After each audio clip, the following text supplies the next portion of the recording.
Alors bonsoir à tous et à toutes. Alors on est dans la paracha de Béchalor, on va traiter le sujet de la manne qui se trouve dans le Perek Tetzaïn. On va démarrer au Passouk à partir du verset numéro 14. C'est marqué là-bas, hein, Vata'al Shirvatatal. Donc est monté Shirvatatal, ce qui couvrait la rosée. Veine Alpene Amidbar Dak. Et on a remarqué que sur la surface du désert, Dak Mechuspas. Et c'était quelque chose de fin et qui était découvert. Dak Kakfor à la Haaretz, qui était fin comme Kfor. Alors Kfor, c'est quoi, hein? Kfor, donc Yud Dalet, c'est comme du givre, voilà. Comme du givre. Ouais, ça avait l'apparence du givre. Vaïrou ben Israël, Vaïomrou, Ish el Achiv. Donc, on vu ça, ce spectacle-là, les enfants d'Israël, ils ont dit un à l'autre, Man'ou, c'est de la manne. Kilo Yadou Ma'ou. En fait, ils l'ont appelé man parce qu'ils n'ont pas su ce que c'était. On n'avait jamais vu ça. Ma'ou. Ouais, c'est man. Vaïomer Moshe, Alehem, ou Alechem Hashem Natan Hashem Lachem Leochla. En fait, c'est Hashem leur a dit, bah, c'est le pain que Hashem vous a donné pour le consommer. Zé Adavar Asher Tziva Hashem, Liktu Memenu Ish Lefi Ochlo. Et donc vous allez récolter ça chaque par personne. Ish les fliorlo, Omer la goulgolet. Et Omer, c'est une mesure par personne. Goulgolet, c'est par personne. Mispar nafshotechem, ish le hacher balot ikaru. Donc par famille, par OL, c'est par tante. Donc par famille, vous allez récolter ce que vous avez besoin, ce qui est nécessaire pour la famille. Vayausukam d'Israël. Donc c'est ce qu'on fait d'Israël. Vayiketu arbe mamamit. Dans rien qui ont été récoltés beaucoup, plus que ce qu'ils avaient besoin. Et il y en a d'autres qui ont pris beaucoup moins que ce qu'ils avaient besoin. Vayamodou, et ils ont mesuré Baomer, quand ils sont rentrés d'Irachi chez eux, ils ont mesuré ce qu'ils avaient pris. Velo Aïdi Famarbe. Et celui qui avait pris, soi-disant beaucoup, il s'est rendu compte que c'était juste qu'il avait besoin de la famille. Veamamid, et celui qui avait pris peu, le Irsir, n'a pas manqué Ish Lefiorlo pour celui qui devait manger. La Katou. Donc il y a eu un miracle. Rachid dit qu'il y a eu un miracle. Ouais, c'est un Nes qu'a fait Hachem. D'accord? C'est quoi ce Nes qu'a fait? Oui, Hachem. C'est quoi, hein?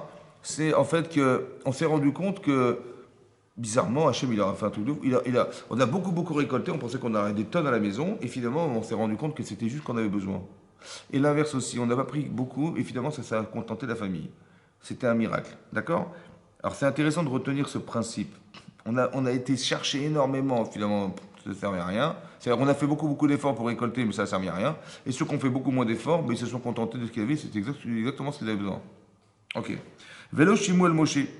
Et donc ils n'ont pas écouté Moshe. Veyatirou Nashim Imenu ad Boker. Qu'est-ce qu'ils ont fait? Leur dit non, consommez ce que vous avez récolté. Et ils ont dit non, on va garder pour demain, jusqu'au demain matin. On va conserver pour avoir demain matin. Vayarum Tolaim. Et sont montés des vers. Vayiv H. Et ça a pourri.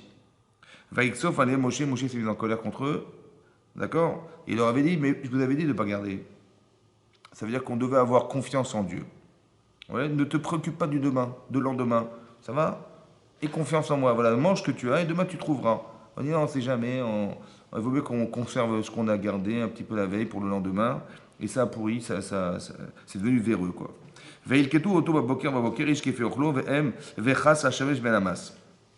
Et donc le matin, ils ont été récoltés et ils se sont rendus compte que Ham, qu'il a fait chaud, va shemesh, donc a réchauffé le soleil, ben amas, et ça a fondu. Vaï bayam ashishi. Par contre, le sixième jour, l'iktu lechem mishne, shne aomer. Ouais, là, il aurait dit, vous allez prélever deux parts. Ouais, l'echad veyavou la nesi aïda veyagidou le moshe. Et donc, quand on a vu ça, ils ont été étonnés que le vendredi, il est tombé deux parts. C'est pour ça que le vendredi soir, on prépare deux chalotes. On fait le mossi, le pain, ouais, on fait la brasse sur deux parce que il est tombé deux parts. Une pour le Shabbat et une pour le lendemain. Oui, et ce qui est marqué Vaïmer allait Moshe, sur ce, alors a dit Moshe, Cher Diber Hashem, Shabbaton, Shabbat Kodesh. En fait, le Shabbat, il est Shabbat. Shabbat, il faut chômer. Shabbat, ça veut dire l'ishbot, ça veut dire chômer en hébreu. Ça veut dire ne rien faire. Kodesh, il est spécial ce jour, l'Hachem, pour Hachem. Ça veut dire qu'il faut libérer ce temps pour Hachem. Oui, la semaine, on travaille. Le Shabbat, on ne fait plus rien. Ouais, on se réserve le temps qu'on a accumulé, ouais, pour essayer de trouver du temps pour l'Hachem. Ouais, c'est-à-dire quoi? Ça veut dire quoi? Ça veut dire qu'on va se rapprocher d'Hachem, on va étudier la Torah, voilà ce qu'on va se réserver ces jours-là. Vétachert au four, donc ce que vous devrez mettre au four, mettez-le au four. Vétachert et vache bachou, ce que vous devrez cuire, bah, faites-le cuire. Vét kol haodef, anichou lachem les mishpat adabokir, et donc tout le restant, anichou lachem les mishpat adabokir, vous le garderez le matin. Vayanichou oto adabokir, kachat siva Hashem, velo iv ish. Et ça, c'est bizarrement, vous voyez, le vendredi, ils ont préparé vendredi, mais ils ont regardé pour le lendemain qui était Shabbat, et tout à coup, et là, ça n'a pas pourri. Velo ish, et ça n'a pas pourri. Virima lo haetabo, et on n'a pas trouvé de verre non plus. À la différence de tous les jours de la semaine où là, il ne fallait pas conserver. Ça veut dire qu'on nous demande d'avoir une confiance en Dieu en semaine pour que le Shabbat, vous voyez, on puisse profiter des 2 jours sans avoir besoin de faire quoi que ce soit. Vaïma Moshe echlou ayom ki Shabbat ayom lachem. Donc mangez-le ce pain-là parce que c'est Shabbat lachem, c'est un Shabbat pour Dieu. Velot imseou basalé. Et ne croyez pas que vous allez retrouver de la manne dans le champ le Shabbat. Shechet yamim tilketou. Donc pendant 6 jours, vous le récolterez, vous le cueillerez. Au Bayamachevi, Shabbat. Par contre, le Shabbat, le 7e jour, vous chômerez, l'oyebo, et vous n'en trouverez pas dans le désert. Vaïmachevi, Vaïsou, Kalaam, Lilkot, Velomatsu. Et donc, ils ont été, quand bien même, essayés de récolter, ils n'en ont pas trouvé. Ça va? Donc, tout ce qu'il avait dit, ça s'est réalisé. Vaïmer Hashem el Moshe. Adadam et Antem Lishma, Mitzvotav et Torotai. Jusque-là, vous refusez à faire mes mitzvot. Non seulement quand je vous ai dit de ne pas le conserver en semaine, vous l'avez gardé. Et quand je vous ai dit n'allez pas chercher, et confiance en moi, n'allez pas en chercher, vous n'en trouverez pas, ils n'ont pas eu confiance, ils ont été cherchés. Hachem dit quoi? Jusque-là, vous n'avez pas confiance en moi. Ouais. Re'u ki Hachem natan lachem Shabbat. Regardez, Hachem vous a donné le Shabbat. Alken ou noten lachem bayom hashishi lachem yomaim. C'est pour ça que le vendredi, il vous a donné du pain pour 2 jours. Ouais, shvu ish tartav, aliese ish bimkomo mashvi'i. Donc restez là où vous êtes, ne bougez pas le Shabbat, le 7e jour. Veish betoam bayom mashvi'i. Donc ils ont effectivement chômé le 7e jour. Veikru b'dei Israël et shemo man. Ouais, et donc ils ont appelé cet objet man. Veu kezara dag gad lavan vetamo ki tsipichat bidvash. Et donc c'était comme du zéras, comme une semence blanche. D'accord, vetamo, le goût, c'était comme du gâteau de miel. Voilà ce qu'il avait comme goût. On sait pertinemment, Chachamim expliquait que le goût, en fait, il avait le goût de tout. Ouais, ça veut dire que tout ce que vous désiriez, ça avait le goût. Ouais, mais le goût, le premier goût que ça pouvait avoir, c'est comme du gâteau au miel. Voilà ce que disait. Moshe davar Hashatziva Hashem melo à Omer. Ouais, donc il a dit garder une part de Homer. Une part Homer, ça veut dire garder une part de man, les dorotechem pour les générations à venir, les man, yirou et alechem, asher echalti etrem, pour qu'ils voient le pain que je vous ai fait manger, bamidbar dans le désert, beotzi etrem meret misraël, lorsque je vous ai fait sortir d'Égypte. Vayomer Moshe à Aaron, car titenet aman, donc Moshe a dit à Aaron, prends cette coupe de man, veten shama amelo Homer, et mets une part de man de Homer, c'est une mesure de Homer qui est environ 1 kilo, ouais, man, anachoto lifne Hashem, les mishperel de Rotechem, et garde-le dans le Aaron, donc dans l'endroit où on avait mis la Torah, les mishperet en souvenir, en garde, les Dorotechem pour les générations à venir. D'accord? Et là, Kacher Tziva Hashem et Moshe Venichou Be'avnei Aaron, les deux de mishperet. Donc ce qu'a fait Aaron, il a déposé cette coupe là-bas dans l'Aaron. Vaïb d'Israël achlut aman arbaim shana, donc ils ont consommé cette manne pendant 40 ans. Ad boam et les restes Shabbat, jusqu'à ce qu'ils s'installent en pays où ils devaient s'installer. Et aman achlou, et la manne ils ont mangé. Ad boam el ketze eretz Kenan, jusqu'à ce qu'ils soient arrivés jusqu'à la frontière du pays de Canaan. Vaomer asit efaï, et donc on dit que la Homer, c'était combien? C'est 1/10 de Efa. Voilà la mesure. D'accord? Et donc Rachid expliquait, regardez Rachid. Les mishmeret. Pasuk Lamed Bet, le Rashi, page 414. En bas de la page, il y a un Rashi à gauche. Les Mishmeret. Les Gniza. Rashi dit, mets-le de côté. D'accord? Cette coupe de manne, que tu rempliras de manne, mets-la de côté. Pourquoi faire? Pour les générations à venir. Rashi expliquait, Bimir Miaou, à l'époque de Jérémie, Kishaya Yirmiaou Mochicham, que lorsque Jérémie, le prophète Jérémie, il aura fait des reproches aux enfants d'Israël. Lama ematem oskim batorah. Il dit pourquoi vous n'étudiez pas la Torah? Ils ont dit ve'em omrim, ils ont répondu naniach malertenu ve'naasuk batorah me'echan nitparnes. Si on laisse tomber notre travail, d'accord, pour étudier la Torah, mais comment on va survivre? Voilà ce qu'ils ont dit. Alors il leur a répondu otzilahem tzitzenet aman. Il leur a sorti cette coupe de manne. Amar lahem, il leur a dit atem re'u devar Hashem. Atem Re'u Dvar Hashem. Vous allez voir la parole d'Hachem. Il dit Sham'u le Neymar. Il n'est pas marqué vous allez entendre. Il a dit vous allez voir. Et la Re'u. Ouais. Basé, vous allez voir. Ça veut dire que je vais vous sortir la coupe, vous allez la voir cette coupe de manne. Et vous allez voir que quoi? Basé l'itparnesu avotechem. C'est avec cette manne-là que se sont nourris vos pères. Arbe shlochim yesh lamakom. Ne vous inquiétez pas, Dieu il a beaucoup d'envoyés les achin mazon les ireav pour préparer à manger à ceux qui le craignent. Ça va? Il dit, mais si on va pas travailler, comment on va s'en sortir? Il dit, voilà, la manne, elle est là. Ouais, comme c'est que, à l'époque d'Irmiyahu, comme à toute époque, on nous explique qu'il faut avoir confiance en Dieu. Ça va? Cette confiance, elle va faire partie de notre façon d'exister dans la vie et ne pas se préoccuper de ce qu'on va gagner, ouais, parce que ce qu'on va gagner, de toute façon, ça va venir d'Hachem. Ça veut dire, on part du principe que la paracha de la manne, qui est marquée dans la Torah, quelle leçon nous on tire de ça? D'accord?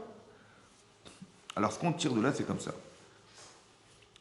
Quand Hachem a dit au Bnei Israël, en sortant d'Égypte, suivez-moi dans le désert.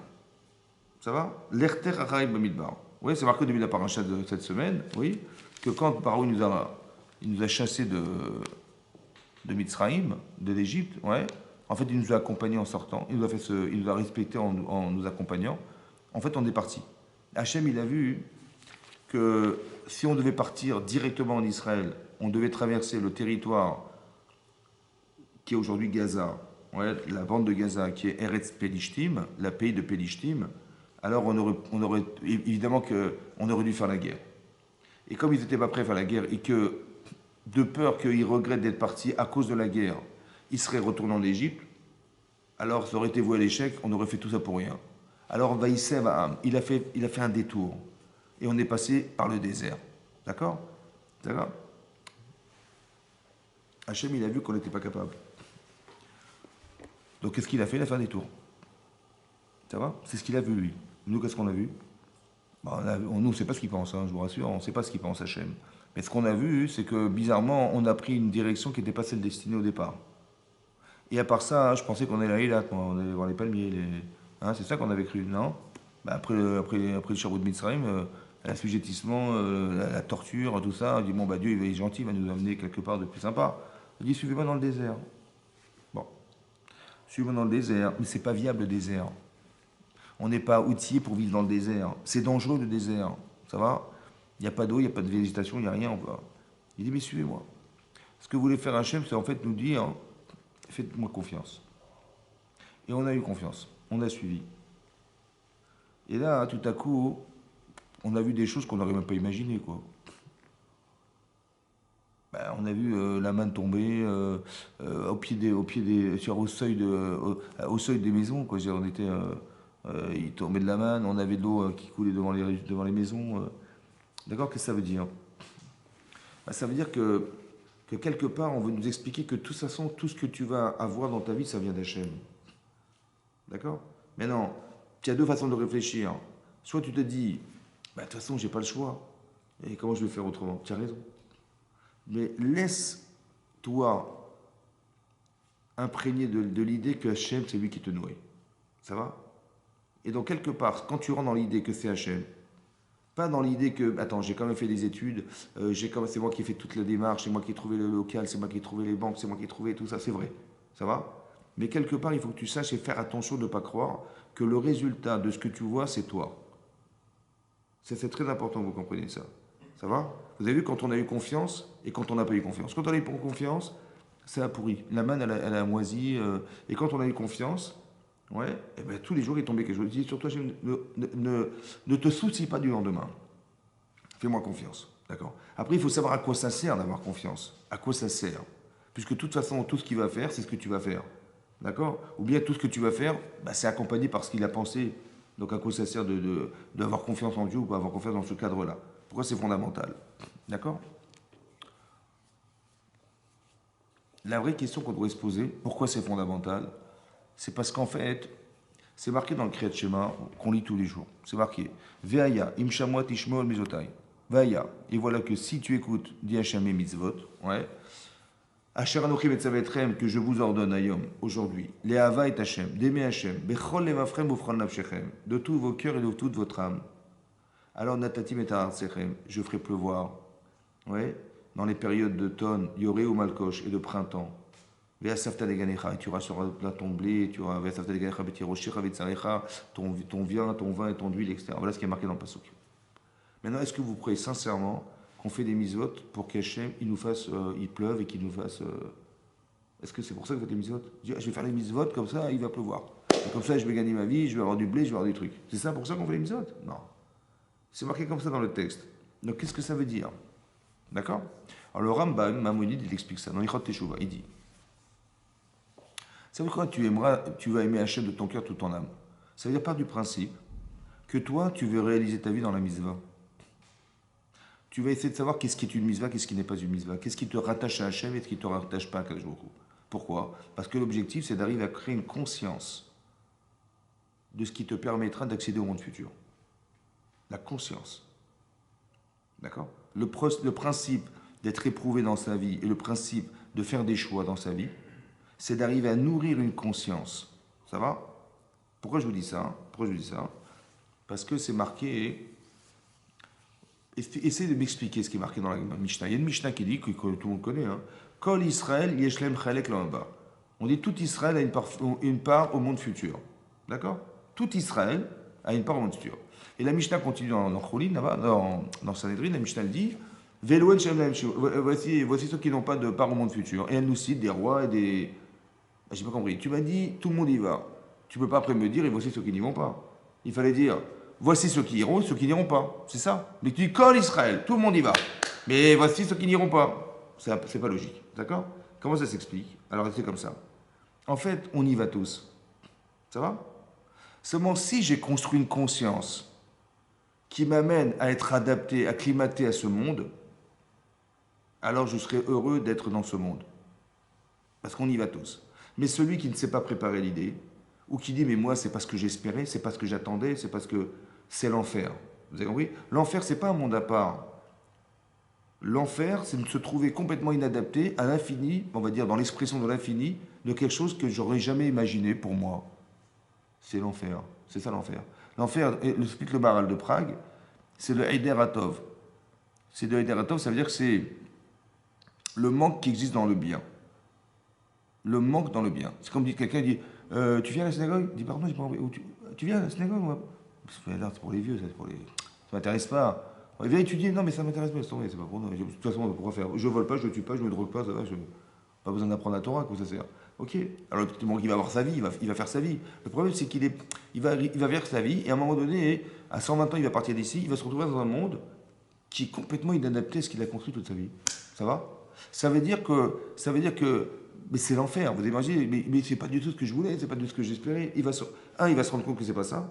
Deux, il va se rendre compte que maintenant, il va dire, mais j'ai raté ma vie. Il va être dans le regret. C'est ça le Gehinam. On dit l'enfer, c'est le feu, etc. Non, il n'y a pas de feu, je vous rassure. Hein. C'est simplement que ça brûle.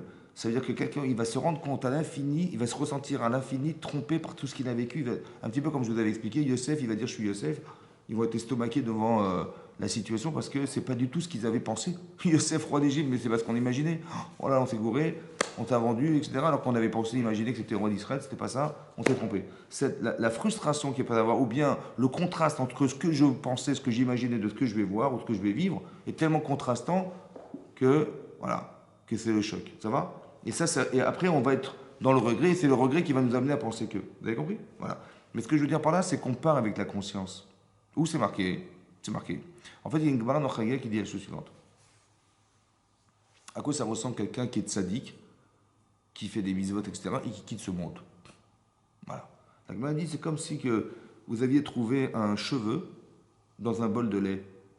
Ça va? Ah, j'ai un cheveu. Bon, je mets la main dans le lait, je tire le cheveu, il n'y a aucune retenue, je retire le cheveu. La personne qui part dans ces conditions-là, il n'y a aucune retenue. Ça va? C'est comme un cheveu dans le bol de lait, il va le retirer, il va partir d'ici sans aucune retenue. Ça va? Par contre, dit la Gemara, le rachat, le mécréant qui n'a pas construit sa vie pour le monde futur, à quoi il ressemble, dit la Gemara? À quelqu'un qui a une planche de bois. C'est une planche de bois, on a fait un trou au milieu, d'accord? On a glissé une corde dans le trou et on a tiré la corde. Bon, mais à un moment donné, il y a un nœud dans la corde. Et le nœud, il est plus gros que le trou. Donc on est bien embêté parce qu'on voulait passer la corde dans le trou, mais ça ne va pas, ça coince à un moment donné. Le trou, il est trop petit et la corde, elle passe pas, le nœud est trop gros. Ça va, vous avez compris? Voilà. Voilà le machal, voici l'image que la Gemara donne du rachat qui quitte ce monde. Le Rav Dessler, il pose la question suivante, il dit, mais je ne comprends pas. Le type, il est mort. Bon, alors on l'a enterré et la Neshama est partie. Donc le corps est enterré, la Neshama est partie. Ça va? Il est où le nœud? Mais il est où le nœud? J'ai compris que la corde, c'est le type, d'accord? La planche, c'est le monde futur, oui, il traverse. Et il est où le nœud? Hein? Il est où le nœud? Le nœud chez la personne qui bloque, ça coince. Il dit le nœud, c'est la conscience. On part avec sa conscience. Moi, je croyais que quand on partait dans le futur, c'était fini, on a fait sa vie, on retourne au Gan Eden. Non, tu vas partir avec la conscience. Tu as l'aneshama, tu as le corps, et entre les deux, tu as la conscience humaine. Ça va? Ce qu'on appelle le nefesh Adam. Le nefesh, d'accord?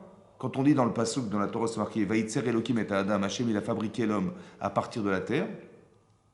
Afar min Adama, Vaïpar Be'apav, il a insufflé dans ses narines, Roi Chaim, un souffle de vie. Veillez les nefesh Raya, il est devenu un être vivant.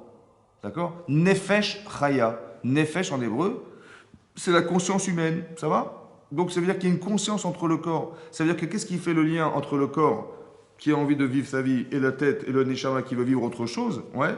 Le problème, la conscience, c'est la partie intermédiaire qui lie le corps et la pensée. Ça va? Vous avez compris ça? C'est ça. Mais la personne qui décède, elle part avec sa conscience. Il faut nourrir cette conscience.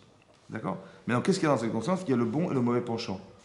Donc tu vas devoir nourrir une conscience profonde qui va te permettre, n'est-ce pas, de pouvoir faire un choix de demain. D'accord? Cette conscience, elle n'est pas seulement matérialisée par de la connaissance, par une émotion qui permet d'entériner la connaissance. Une émotion qui accompagne la connaissance. Cette conscience, il faut que tu puisses réagir à ce que tu vis. Ça va? Donc qu'est-ce qui va se passer? Il va t'arriver un événement, tu dis, ah mais ça, il faut que je fasse ça, ah non mais je ne dois pas faire ça, ah je dois éviter ça. Mais d'où tu sais? Parce que tu l'as appris, mais c'est pas que tu le sais. Il y a des gens, ils vont dire, ils vont passer devant un événement, ils vont pas réagir. Je dis, mais t'as pas vu qu'il y a feu rouge là? Je dis, ah je peux faire attention, je suis en train de penser à autre chose. Mais c'est grave, tu te rends compte, tu aurais pu te faire écraser, si c'est feu vert, c'est théorie. Il n'est pas conscient, ça veut dire qu'il a une connaissance, mais qu'il ne fait pas réagir au moment précis où il le vit. Il n'a pas de da'at, ça veut dire qu'il n'a pas nourri cette conscience, ou il n'a pas peur pour lui. Ouais. Comme les gens, ils traversent sans regarder. Tu vois? Sauf sûr que de toute façon, qu'est-ce que de toute façon, tout est Minash Shamaïm? T'es malade. C'est suicidaire, carrément. Donc il dit, ah, mais de toute façon, c'est Minash Shamaïm. De toute façon, si je me fais écraser, c'est Minash Shamaïm. Mais non, c'est pas Minash Shamaïm. Non, c'est pas le bon Dieu qui a voulu. C'est ta bêtise humaine qui te fait croire que tu peux faire ce que tu veux dans ta vie. Non, tu peux pas. Il faut réfléchir. D'accord? Et donc la conscience, c'est ça. Il faut qu'on arrive à nourrir cette conscience. La conscience, c'est fondamental. C'est ça qui crée le lien. On a expliqué que quand la Gemara dans Rosh Hashanah, elle dit là-bas, il y a 3 livres ouverts devant Dieu, hein, c'est ça qui est marqué. Il y a 3 livres ouverts devant Dieu, le livre des tzadikim, mon Dieu, il a des livres, avec la grande barbe blanche, c'est connu, Père Noël. Ah, c'est quoi les livres? Il est marqué, il y a 3 livres ouverts devant Hachem. C'est quoi un livre? Un livre, c'est un volume. C'est un espace. Les pages, c'est le temps. Le contenu, c'est ce que je dois vivre. Et le message, c'est ce qu'on voulait me dire. Quand on dit Hachem, inscris-nous dans le livre de la vie, inscris-nous dans le livre de cette vie-là. Mais c'est quoi ce livre? On dit tout ce que tu fais est inscrit dans un livre. C'est marqué dans les Pirkei Avot, dans les maximes des pères. Kol ma'asecha be'sefer dirtavim. Tout ce que tu fais est marqué dans un livre. Ze sefer toldot Adam, c'est marqué dans la Torah, dans la partie de Bereshit. Voici le livre des descendants de l'homme. C'est quoi ce livre? Le livre, c'est la conscience. Le Yarbetz, il explique que le livre, c'est le Nefesh. Tout ce que vous faites s'inscrit en vous. C'est ça le livre. Là. Donc, vous, à la fin de votre vie, vous partez avec votre livre. C'est quoi? Tout ce que vous avez vécu, ça s'inscrit en vous. C'est ça? Donc, si vous êtes un tzaddik, ça se voit, c'est une tzaddik, ça se voit, ça va se voir. Vous avez compris? Quand on se présente devant Hachem, quand Hachem il voit les livres, c'est quoi les livres? C'est la conscience humaine qui se présente devant lui. Vous avez compris ça? Il n'a pas besoin de chercher, c'est là. Tu dis, mais ouvre le livre. Mais non, je vois. C'est comme si vous vous présentiez devant quelqu'un. Je vous vois exactement comme vous êtes, avec ce qui est merveilleux, les tâches qui vont avec. Tout de suite, on le voit. Parce que c'est la résultante de toute l'année. Vous avez compris? C'est ça la conscience humaine. Donc ça veut dire qu'on part avec cette conscience. On veut nourrir cette confiance. Cette conscience et la confiance qu'on a en Hachem. C'est fondamental. Parce qu'elle va nous servir. Elle crée le lien. Vous avez compris? Maintenant, la parnassa, ici, comme elle est retrouvée dans la Torah, ici, c'est fondamental. Ça fait partie d'Ilagman dans Ta'anit, au début de la Masechet Ta'anit. C'est marqué, il y a 4 clés qu'Hachem y détient. Les enfants, la résurrection des morts, la parnassa. La parnassa, c'est Hachem. La clé, c'est lui. D'accord? Ça veut dire que c'est lui. Ça veut dire quoi? Ça veut dire que, on va essayer de comprendre ce que ça veut dire, mais quelque part, c'est de lui dont dépend notre substance. C'est lui qui l'a fait dépendre. Ça va? Il a fait exprès, en fait. Vous savez pourquoi? Parce que c'est fondamental. C'est ce qui va créer le lien. Ce lien, il va se créer comme ça. Si tu y crois, alors tu crées le lien. Si tu n'y crois pas, le lien se défait tout seul. Ça va? Après, les gens s'étonnent que... Mais c'est comme ça. C'est-à-dire que, comme c'est que je coupais le courant. Vous avez compris? Donc je coupe le lien, je coupe le courant. Je dis, ah, tu vois bien que, tu vois bien que le ventilateur il tourne. Ben, j'ai compris. Ben, alors tu vois bien que j'ai coupé le courant, il tourne. Ben oui, il tourne, mais tu verras que ça va s'arrêter. Hein. Il tourne parce qu'il est dans l'élan. Mais ça va s'arrêter. Mais tu vois bien qu'il maintenant il va s'arrêter. C'est ça. Donc il faut faire attention à ça, c'est ça. Et on voudrait nous apprendre à créer le lien. C'est pour ça que j'avais dit, mais fais-moi confiance. Crée ce lien avec moi. Et plus tu crées de liens, plus tu crées de liens avec l'infini, plus tu crées de liens avec la chorma, plus tu crées de liens avec une connaissance qui soit sans limite. Ouais, une intelligence sans limite. Vous avez compris ce que Shlomo Ameler il a atteint, c'est ça. Et c'est ça qu'il faut croire. Il faut croire que c'est possible. Pourquoi? Parce que c'est ça que la paracha de la manne a voulu apporter, l'idée d'avoir confiance en Hachem, dans les choses qui sont vitales. Ça fait partie des éléments qui sont vitaux pour nous, et c'est fait exprès pour qu'on ait confiance en lui. De savoir, ouais, et de voir, tu dis, mais le client il est venu. Ben oui, c'est normal, avec tout ce que j'ai fait, tout ce que j'ai investi, évidemment, c'était logique qu'il soit là. Et tu as vu ici, c'est marqué, on a fait beaucoup, on a eu ce qu'on avait voulu. On a fait même moins, on a eu ce qu'on avait devoir. Ça va? C'est-à-dire qu'il faut faire attention à ne pas croire ce qu'on voudrait nous faire croire, que c'est parce que tu as fait des efforts multiples que ça a marché. Ça va? Alors je reviens sur la paracha du schéma. On dit, tu vois bien que si tu crois en Dieu, etc., tu vas l'aimer tu vas l'aimer jusqu'à l'aimer avec toute ton âme et tout ton cœur, alors je ferai pleuvoir. Pourquoi je ferai pleuvoir? Parce que le souci qu'on a en vérité, c'est sûr. En fait, on n'a pas le temps. Tu dis, je comprends pas. L'essentiel de ta vie, c'est de construire ta vie pour que tu puisses atteindre le monde futur. D'accord? Donc il faut étudier, il faut pratiquer les mises-votes, il faut travailler sur soi-même, il y a un travail énorme. Si on va dire que je veux bien, c'est super, mais on n'a pas le temps. On n'a pas le temps. Bah, le matin, il faut bien que je dors, il faut bien que je travaille, comment je vais faire? C'est ça le problème. J'ai pas le temps. Donc ça veut dire que je vais passer plus de temps à m'occuper, à savoir comment je vais manger demain, plutôt que de m'occuper comment je vais vivre demain dans mon futur. C'est ça. Hein. Je vais plus m'occuper de ma vie matérielle, ça va, que d'autres choses. Et ça, c'est un problème. Comment je vais faire? Alors Hachem me dit comme ça. Si tu m'aimes vraiment et que tu veux vraiment réaliser ce que je pense pour toi, alors je mettrai, il va pleuvoir en son temps. Ça veut dire que ça ne dépendra pas de toi. Parce que de la même manière que tu ne peux pas faire pleuvoir, vas-y amuse-toi. De la même manière, tu ne pourras pas faire venir ce que je te propose si ce n'est que tu aies confiance complètement avec moi. Ça va? Vous avez compris ça? Il faut introduire cette notion en soi. C'est-à-dire que j'ai pas le temps. Alors Hachem me dit, si tu penses vraiment que tu veux ce temps, je te donne. Et la parnassa, elle va se régler à la proportionnelle de la confiance que tu me donnes. Mais ça, c'est dur, parce qu'on n'y croit pas. Vraiment. Vous avez compris? Parce qu'on dit, ah non, c'est des blagues, tout ça, c'est... En vérité, c'est pas vrai. C'est ça qui est marqué dans la manne.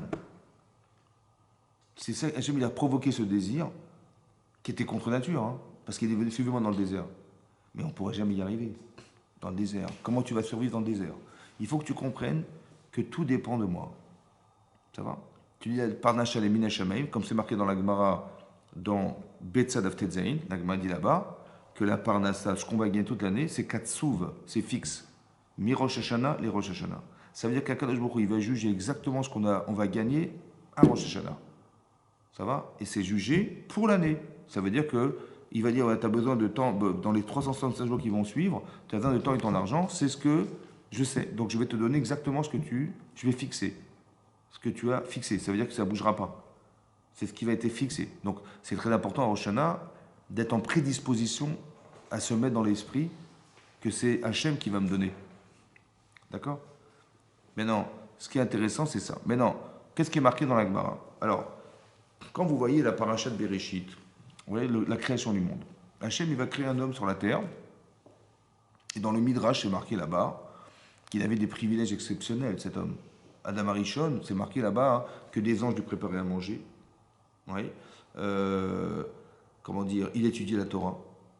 Il était roé, misof arolam vatsofo. Il avait une capacité de conception qui était de la création du monde à la fin des temps. Parce que là-bas, la Gemara dit là-bas aussi dans Chagiga que quand c'est marqué Vayi Or, il a dit que soit la lumière, c'était pas la lumière que vous avez là aujourd'hui. D'accord? C'était une lumière qui a été ensuite mise de côté, mais qui permettait de concevoir, pas de voir. Voilà, on est à Paris, là, on est à Saint-Mandé, je m'imagine, ouais, je peux voir ce qui se passe à des milliards de kilomètres sur de la Terre, autant que je peux savoir ce qui se passe en Chine, en Australie, on voit tout. C'est-à-dire, vous pouvez voir, ça va? Mais cette lumière, en fait, elle a été mise de côté. Donc, il était nourri par des anges, il a étudié la Torah, il était capable de voir Misof Alamat Sofo, voilà ce qui est marqué là. Après qu'il ait fauté, c'est marqué, tu mangeras dorénavant la sueur de ton front. Et là, on va passer par un effort. C'est-à-dire que d'origine, il n'y a pas d'effort à faire, oui. Comme si que l'idée, c'est quoi l'idée? C'est de dire, qu'est-ce que tu veux faire de ta vie? C'est ça. Et en fait, si elle correspond exactement à ce qu'Hachem attend, c'est comme avec tes enfants, tu dis, mais qu'est-ce que tu veux faire de ta vie? Voilà. Et je vais t'aider. Voilà, je vais t'entretenir, je vais t'aider. Mais dis-moi ce que tu veux faire. Et ça dépendra de ce que tu vas me répondre. Si le type il dit, mais moi je vais faire ma vie, mais je vais m'amuser, moi, je vais faire l'école missionnaire, je vais faire du tennis, je vais faire du sport, je vais faire du machin toute la journée, toute la semaine. Je dis, bon, chérie, c'est pas ce que j'espérais pour toi, ton navire, il n'est pas fait là-dedans, ça va? C'est du loisir, c'est pour t'amuser. Alors je ne vais pas t'aider, je ne pourrais pas financièrement t'aider. Donc il faut que ça corresponde. Et dès l'instant où une personne, un enfant, il est prêt à faire des études, il est prêt à aller à yeshiva, il est prêt à faire des études, etc., ben évidemment, je vais financer, je vais t'aider pour ce que tu réussisses à atteindre cet objectif qui est de réussir ta parnassa autant que de réussir ta vie de Torah. Vous avez compris? C'est l'esprit.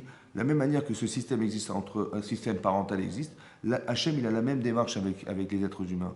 Si pour peu que tu comprennes la raison d'être de ta vie. Et chacun à son niveau, ça va? Et donc spirituel, je parle. C'est-à-dire que combien tu t'investis dans Torah, combien tu vas faire attention, comment tu vas réaliser les mitzvot, mais tu ne les connais pas. Ben alors tu vas étudier, mais combien, où, dans quel livre, dans quel quoi?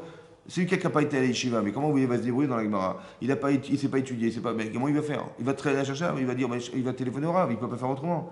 Et c'est dommage que tu n'aies pas toi-même pensé, passer plus de temps, ou bien consacrer du temps dans tes soirées du temps pour étudier, apprendre à étudier, être autonome dans l'étude. Parce que cette étude, tu en as besoin. Ouais. Alors je dis, bah, mes enfants, je les enverrai à la yeshiva évidemment. Après le bac, ou je sais pas, ils vont partir à la yeshiva 1 an ou 2 pour s'aguerrir dans l'étude de la Torah. Ils sont indépendants. Au moins, même quand ils iront travailler, bah, au moins ils pourront la nuit, le soir, pendant 50 ans, ils vont étudier la Torah. C'est ça. Ils vont pouvoir au moins connaître, savoir. Et quand est-ce que je peux faire ça, je peux pas faire ça, ou quelles sont les halakhot je vais mettre les tefilines, dans quel endroit on les met, je sais pas. La tête, on les met là, j'en sais rien. Pourquoi on les met là, pourquoi ils sont noirs, pourquoi ils sont carrés, j'en sais rien. Tout ça, vous avez compris, toutes ces halakhot là, on les connaît pas. Il faut les apprendre, bah, il faut avoir du temps. Et on l'a pas. Alors on dit à Hachem, écoute, tu t'occupes d'un part d'un ça. J'ai besoin de travailler 6 heures par jour, d'accord? J'ai besoin de faire que du mi-temps. Chacun à son niveau. Et Hachem dit, bah, écoute, si tu veux vraiment te consacrer sincèrement à la Torah, tu vas trouver je te donnerai cette part d'un ça. Mais c'est une capacité de conception. Tu es dans l'essentiel, Hachem il va t'aider. Tu n'es pas dans l'essentiel, et c'est l'inverse qui va se passer, vous comprenez? C'est-à-dire que ce qui est marqué dans la Torah, qu'il fallait travailler à la sueur de son front, ouais, on dit que c'est une malédiction. En fait, non, c'est une réparation. Quand on dit les clalotes dans la Torah, des malédictions, ça n'existe pas les malédictions. Ce qui est malédiction, c'est la difficulté qu'on a d'appréhender ce qu'on va vivre. Ça va? Mais en vérité, ça nous a guéris. Ça va? Pas aguerri, ça nous a guéris, pas nous a guéris, nous a soignés, hein. À guérir, d'accord? Ça nous a guéris. Mais ça veut dire que quelque part, on est venu de quelqu'un d'autre. Oui? Adam Arishon, si je vous pose la question, mais comment il a pu fauter? Comment il a pu fauter? Ça veut dire qu'Hachem lui téléphone et lui dit, écoute, tu peux manger de tous les arbres de la terre, ça va? Mais par contre, cet arbre de la connaissance du bien et du mal, tu ne touches pas. Du moins, tu ne manges pas. Bon. Et sa femme, elle le convainc qu'on va oui gagner de le consommer. Ben, je ne comprends pas. Tu mets ta femme d'un côté, tu mets Hachem de l'autre, tu mets l'éternité, tu mets la mort. Comment tu peux choisir l'inverse? Comment c'est possible? Vous avez compris? En vérité, il n'y a pas d'inverse. Parce que la conscience, si la conscience était forte et qu'on lui propose de consommer quelque chose qui est contraire à sa conscience, il dit, mets la main dans le feu. Mais je sais que ça brûle. Donc il n'a pas conscience d'Hachem. Cette conscience, il ne l'a pas. Du moins, il l'a, mais pas suffisamment, pour contrebalancer le désir qu'il aurait de consommer le Etzada Tovara. Mais oui, qu'est-ce que fait Hachem? Il dit, tu n'as pas cette conscience, alors tu vas la construire. Comment? Par le travail.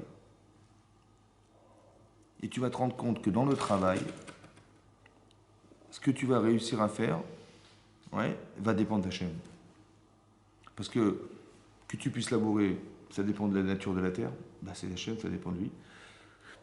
Que tu puisses semer, super, mais tu verras qu'il y a des animaux qui vont venir, qui vont consommer tes graines. Comment tu vas faire? Bah, tu vas prier, tu vas dire Hachem, je t'en supplie, fasse en sorte que euh, fasse en sorte, que les animaux n'aillent pas manger mes graines que j'ai plantées. Ensuite, tu attends, bon, t'as semé, t'as labouré, bah, t'attends qu'il pleuve, mais il pleut pas. Bah, tu vas te rendre compte que tu vas attendre qu'Hachem il envoie la pluie, donc tu vas réclamer la pluie, d'accord? Et tu vas te rendre compte au fur et à mesure de ta vie, ouais, que l'hiver sera rude, pas rude, l'été sera trop chaud, je sais pas, moi, les animaux sauvages ils vont venir consommer pendant que tu dors ton maïs, je sais pas, et voilà, les arbres sauvages elles vont envahir, elles vont étouffer tes récoltes. Il peut s'appeler plein de choses, mais qui ne dépendent pas de toi. Ça dépend d'Hachem. Et donc tu vas demander à chaque fois Hachem, je t'en supplie, je t'en supplie, je t'en supplie, 10 fois, 150 fois.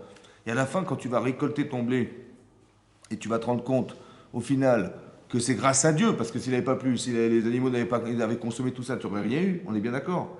Donc Hachem, il fait exprès de te faire dépendre de lui, on va dire de façon subtile, pour que tu fasses appel à lui, pour que les choses se passent bien. Et quand tu lui demandes, tout à coup, ça se passe bien.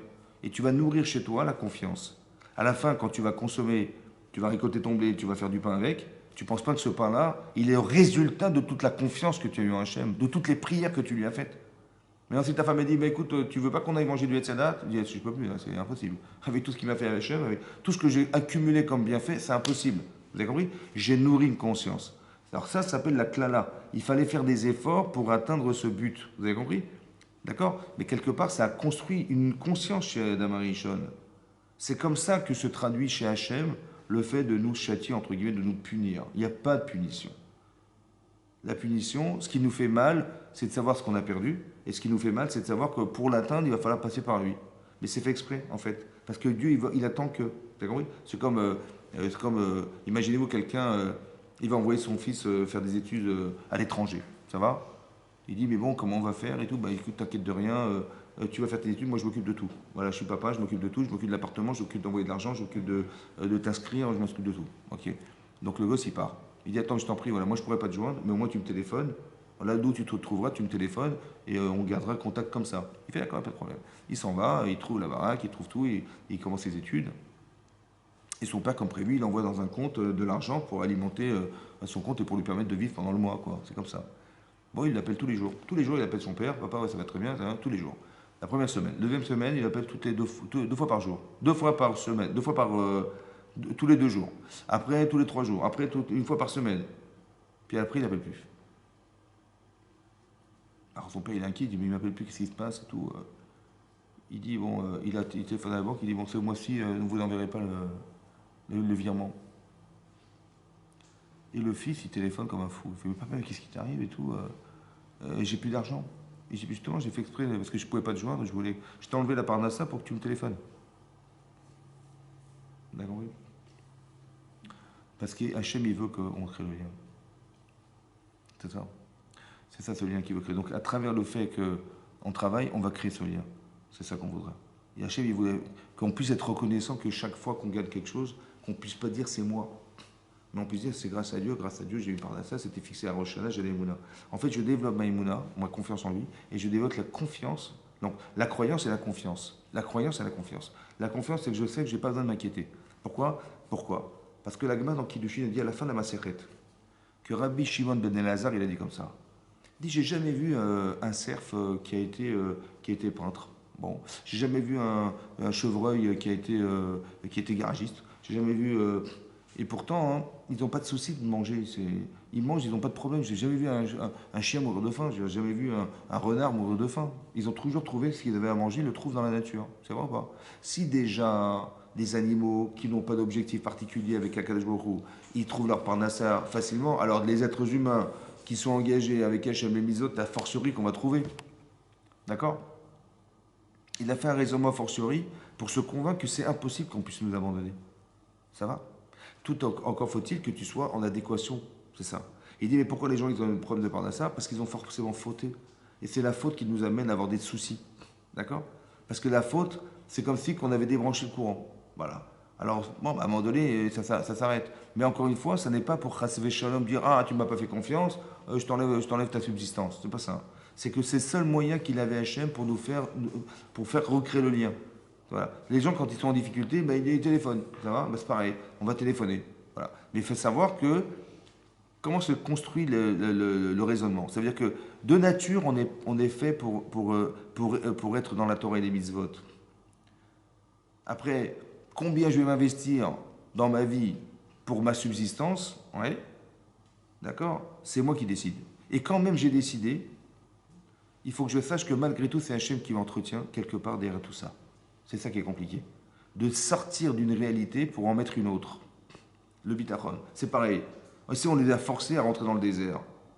D'accord? Ils ont accepté parce qu'ils avaient... Mais quelque part, ils ont vu ce qui s'est passé dans le désert. C'est un peu comme... Hachem, il a fait exprès de nous bloquer dans le désert. D'accord? On était bloqués. Et on voit les Égyptiens qui arrivent. Il y a une réaction qui a dit, des gens ont réagi en disant, mais je comprends pas, il manquait des cercueils en Égypte, franchement. Il manquait du bois là-bas, pour faire des cercueils là-bas, pour mourir en Égypte, pour que tu nous aies amenés ici, pour qu'on meure dans le désert. Voilà ce qu'ils ont dit. Ils se sont plaints. Parce que la réalité est là, hein, je veux dire, tu vois les Égyptiens arriver, c'est évident, ils vont nous massacrer, c'est fini.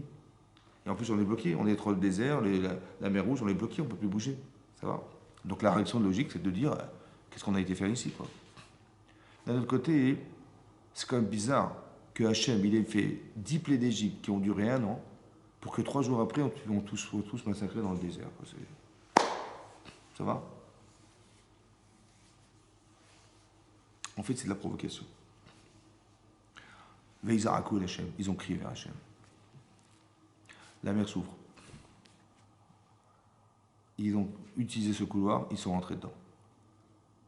Et à chaque fois que vous verrez dans la Gemara, c'est marqué caché Zivougo chez la dame qui crée Tsemsouf. C'est difficile de trouver son âme sœur comme d'ouvrir de la mer Rouge. C'est difficile de gagner sa vie comme c'était difficile d'ouvrir la mer Rouge. Comme ça, c'est marqué dans le texte. Caché par Nasato chez la dame qui crée Tsemsouf. La Parnassa, c'est difficile comme l'ouverture de la mer Rouge. Comment vous dire, le mariage, c'est difficile de trouver son âme sœur comme l'ouverture de la mer Rouge. C'est quoi comme l'ouverture de la mer Rouge? C'est quoi qui est dur? C'est dur comme... Pour qui c'est dur? Pourquoi le symbole, c'est la mer Rouge? Trouver son âme sœur, c'est la mer Rouge. La Parnassa, de trouver gagner sa vie, c'est la mer Rouge. Pourquoi le symbole, c'est la mer Rouge? D'accord? Et dans le texte de la Torah, quand vous lisez la paracha, c'est marqué là-bas que la mer s'est ouverte. Et on avait un mur d'eau à droite et un mur d'eau à gauche. C'est ça qui est marqué. Choma miminam ou mesemolam. Il y avait une muraille d'eau, parce que qu'est-ce que fait le vent? Le vent, il pénètre la mer, il écarte l'eau, d'accord? Et l'eau remonte sur la droite et la gauche, et donc il y avait un mur d'eau. Ça va? Et on a traversé. Pourquoi la Torah a besoin de nous préciser qu'il y avait un mur d'eau? Évidemment, si tu... Il fallait dire ça, il va avec quoi? Les eaux se sont fendues, et puis ils ont traversé l'eau. On a compris, très bien, on n'est pas idiots, on a compris que plus ils avancent, plus c'est profond, et plus l'eau elle est écartée sur les côtés, on est d'accord? C'est évident. Pourquoi la Torah précise qu'il y avait des murs d'eau? Pourquoi nous dire qu'il y avait des murs d'eau? Ça va? Alors j'ai pensé comme ça. Quand vous êtes au bord de la plage, d'accord, vous êtes devant la mer, et vous regardez l'eau, qu'est-ce que vous voyez? Vous voyez de l'eau à perte de vue. De quelle couleur? De la couleur du ciel. Si le ciel est gris, elle est grise, si il est bleu, elle est bleue, c'est comme ça. Mais l'eau est transparente. L'eau, elle est transparente. Comment ça fait qu'on ne voit pas le fond de la mer? Je dis oui, parce que le reflet du ciel sur l'eau, ça masque. Le reflet du ciel sur l'eau, ça masque. Qu'est-ce qu'il y a dans la mer? Je sais pas. Il y a plus de richesse dans la mer ou sur la terre? Hein? Il y a plus d'eau sur la terre que de terre ou de terre sur la mer? Sur la planète Terre, il y a plus d'eau ou il y a plus de terre? Plus d'eau. Donc il y a plus de richesse dans la mer que dans la pleine mer. Dans la mer que sur la terre, d'accord? Maintenant il y a plus de richesse. Mais vous la connaissez la richesse de la mer? Non. Bizarrement, quand vous êtes au bord de la mer, vous voyez l'écume des vagues, mais vous ne voyez pas plus loin. Mais alors qu'est-ce qu'il y a dedans? J'en sais rien. Mais pour savoir qu'est-ce qu'il faut faire, il faut rentrer dans l'eau. Et bizarrement, quand tu rentres dans l'eau, tu vois ce que tu ne peux pas voir dehors. C'est-à-dire que le ciel, il masque l'eau. Il masque le fond de la mer. Mais il s'est marqué dans la Torah, ils sont rentrés dans la mer, ils sont rentrés dans la mer sur la terre sèche. Et après c'est marqué, ils étaient sur la terre sèche dans la mer. On a inversé les textes, le texte il s'inverse. Au départ, ils sont rentrés dans la mer sur la terre sèche. Et après, c'est marqué, ils étaient sur la terre sèche dans la mer. Mais pour nous dire quoi? Pour nous dire comme ça, tu sais quoi? Si tu veux un jour te déplacer sur la terre sèche dans la mer, il faut que tu fasses un effort. Il faut que tu rentres dans la mer. Et là, c'est là que quand tu vas rentrer dans la mer, en transparence dans les murs, tu vas voir ce qu'il y a dans l'eau. Ce que tu ne peux pas voir en dehors de l'eau. Miminam ou misemolam. Ça veut dire que quand tu es dehors, tu vois la plage comme ça, tu vois l'eau, mais tu ne sais pas ce qu'il y a dedans. Tu sais ni les coraux, ni les poissons, tu vois rien du tout. Et c'est que quand tu rentres dans l'eau, et que tu pénètres l'eau. Ici, il fallait pouvoir se dire, mais on peut se déplacer dans l'eau. Tu peux te déplacer dans un espace qui t'est inconnu. C'est ça la Emouna. Et c'est quand tu rentres dans l'eau, quand tu t'investis, tu acceptes d'avoir le courage de rentrer dans la Torah, que tu verras en transparence. Dans l'eau, tu verras les merveilles que tu vas trouver. Mais tu ne pourras jamais les voir dehors. Ça veut dire que celui qui n'est pas rentré dans l'eau, il ne peut pas s'imaginer ce qu'il y a dedans. Mais c'est celui qui est rentré dans la mer qui peut s'imaginer ce que tu vas voir en transparence dans les murs. Vous avez compris ça? Il faut avoir le courage de croire. Ça va? C'est pour ça que la Emouna, elle est traduite ici dans le symbole de l'ouverture de la mer Rouge. Parce qu'il faut faire l'effort de croire. Il y a des gens qui n'arrivent pas à se marier, ils n'y arrivent pas parce qu'en vérité, ils disent mais je vais tomber sur qui? Je vais sur... Mais de toute façon, c'est Hachem qui est derrière. Tu parles de quoi? Ça va? C'est lui qui est mis avec Zéouïm, là, qui te parle de quoi? Je dis, oh, mais je suis mal tombé, et j'ai rencontré des gens, et mes parents, et machin. Ok, mais c'est ça, c'est des choses qui te font peur. En fait, tu as construit dans ta conscience quelque chose qui t'empêche d'évoluer. Et c'est ce qui pollue ta vie. Mais Hachem, il est là, t'inquiète pas. Ça va? Hachem, il est Mézavé Zébougim. C'est-à-dire que c'est lui qui crée. Ton âme, elle existe, ton âme sœur, elle existe, évidemment, puisque tu es soit homme, soit femme, et la personne qui te correspond, elle existe. Mais il faut que tu y crois. C'est ça. Et donc, qu'est-ce que fait Hachem? Il dit, mais c'est moi qui mets avec, c'est moi. Et donc, qu'est-ce que pense? Et donc, qu'est-ce qui se passe? Ou alors, c'est moi qui amène la Parnassa. Mais non, mais je croyais que c'était les banques, je croyais que c'était les études, je croyais que c'était... Mais oui. Mais sache que derrière, il y a Hachem. C'est ça qui se passe. C'est lui qui crée la structure et c'est lui qui permet d'accéder à la connaissance. C'est lui qui permet d'accéder à la Parnassa. C'est lui qui permet d'accéder à l'âme sœur. C'est lui qui permet d'accéder. Tu vas rencontrer par hasard. Tu ne vas pas te rendre compte. Mais il faut y croire. Mais si tu y crois, tu donnes la capacité à Hachem de pouvoir créer de pouvoir actionner dans le lien que tu lui crées. Ça veut dire que comme si que la réalité, dans ce principe, elle est fonction de la conception que je lui donne. Si j'y crois, ça parle. Si je n'y crois pas, c'est pas Hachem qui ferme la porte, c'est moi qui ferme les portes. Vous avez compris? La conception est là. Où je peux donner de la force au mal parce que j'y crois. D'accord? Ce principe, il est marqué en fait dans le Midrash. C'est marqué dans le Midrash Rabbah, je crois que c'est un Yakut Shimoni, qui dit comme ça. Comme si Chachamim il faisait un reproche à Yaakov Avinu. Que quoi? Là-bas, c'est marqué dans le Yakut Shimoni. Que quand Yaakov il a vu son frère arriver, vous vous rappelez dans la paracha de Vaishlach, avec 400 hommes, c'est marqué qu'il a eu peur. Et donc il s'est préparé, il a préparé des cadeaux, il a fait la prière, ouais, et il s'est préparé à la guerre. Chachamim dit c'est dommage. C'est dommage parce que c'était un chien qui dort au milieu du chemin. Pourquoi tu l'as réveillé? Pourquoi tu as tiré l'oreille? Tu as préparé les cadeaux, tu as préparé les machins. Tu voulais juste. Tu dis on sait jamais, je sais pas, c'est mon frère, c'est pas mon frère. Est-ce que c'est Esav ou c'est mon frère, je sais pas. Alors écoute, je vais lui tirer l'oreille à ce chien, là-bas, c'est peut-être qu'il est méchant, j'en sais rien. Est-ce que c'est mon frère que je vais retrouver, celui qui m'a pardonné? Ou c'est Esav le persécuteur qui va me en vouloir à ma vie? Je sais pas. Alors il dit, mais c'est dommage, c'était un chien qui dort. Mais il dort pas le chien. Il arrive. Le Midrash, je sais ce que dit la Yakut Shimoni. Il y avait 400 hommes. En vérité, non. Il y avait 400 hommes et que chaque homme, il s'occupait de 400. Il y avait 16 000 hommes. Allez, comment peur. 16 000 hommes. Comme ça, dit la Yakut Shimoni. 4 fois 400. 16 000. Mais là-bas, il explique, le Rosh Yeshiva de Mir, il a dit que ce que tu vois, tant que ça ne te touche pas, ça dort. C'est dommage. Pourquoi? Parce qu'il dormait. C'est toi qui lui as fait peur. C'est toi qui l'as réveillé. Vous avez compris? C'est toi qui l'as réveillé en lui tirant l'oreille. Tu sais quoi? C'est parce que tu as eu peur que tu as créé, que tu l'as réveillé, Sav. La réalité est fonction de la conception que je lui donne. C'est ça que je voulais vous dire. Si tu n'avais pas eu peur, tu aurais passé ton chemin. Chachamim, ils ont dit, attention, la réalité, elle est fonction de ta conception. Si tu as peur de ce qui va t'arriver, on est obligé de te l'envoyer pour que tu le solutionnes. C'est dommage, tu l'as réveillé. Vous avez compris ça? Vous avez compris? C'est ça la confiance. Parce que derrière ce que tu sais, il y a Hachem. Et donc, comme il ne veut pas te laisser dans cette problématique, alors il est obligé de te la faire confronter pour que tu la solutionnes. Qu'est-ce que je te dis? C'est comme ça. Donc, c'est en ayant peur que tu l'as réveillé. C'est marqué dans la paracha cette semaine, à la fin de la paracha. C'est marqué, ils ont voyagé à Rephidim, dans le désert. Il y a une ville qui s'appelle Rephidim. Et à Rephidim, ils ont rencontré Amalek. Chachamim disent pourquoi elle s'appelle Rephidim, cette ville. Ouais. Et sachez une règle, que dans la Torah, les noms qui sont marqués n'existent pas. C'est des noms qu'on a donnés qui sont du limoud, de l'étude. Paro, c'est pas Paro, c'est Paroua. Paroua, ça veut dire qu'il est libéré. Paroua en hébreu, ça veut dire libéré. Ouais. Avraham, Avamon Goïm, Yaakov, Ekev, Esav, Asoui. Tout ça, c'est des noms qu'on a mis pour que vous compreniez le sens. Mais ce n'est pas forcément les noms des gens. Rephidim. Alors la Gemara dit, Rephidim, c'est Rafouille et Mina Torah. Ils ont affaibli ils ont affaibli leurs mains dans l'étude de la Torah. Alors Amalek est arrivé. Ça va? Maintenant, qu'est-ce qui est arrivé à Amalek?